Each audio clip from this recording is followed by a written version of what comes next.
A marathon debate in the U.S. Senate over the Save America Act. It's a Republican bill. It requires proof of citizenship, like a passport or a birth certificate, to register to vote, and requires photo ID in order to cast a ballot in a federal election.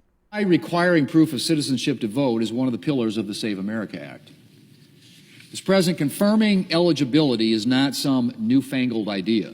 Senate Republicans call the Save America Act a common-sense voter ID bill to make elections more secure. You need to prove you're eligible to work, to join the military, and to get any sort of government benefit. But under current law, you don't need to prove you're actually eligible to vote when you register. Democrats call it a bait and switch designed to suppress the vote and take over America's elections. Either Republicans and President Trump get the voters they want to elect the, quote, leaders they want, meaning Republicans. That's what this is all about. It's not about saving America. It's about saving Republicans in the midterm elections and beyond.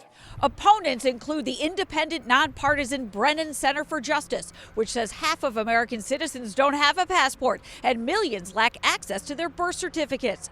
And millions more women whose married names are not on their passport or birth certificate would face extra steps just to vote. According to the Brennan Center, you'd have to show those documents in person, which would put an end to voter registration by mail, online, or through registration drives. At the Maryland Board of Elections, Administrator Jared DeMarinis says they already verify identity. The SAVE Act would require them to also verify citizenship. And this would possibly create some barriers into that process. If it's passed into law, and it's not expected to. His message to Marylanders? Maryland election laws are safe and secure. Our voter rolls are up to date and current. We follow state and federal laws. And so right now, Marylanders can feel confident going into the polls for the June primary and for the November general election.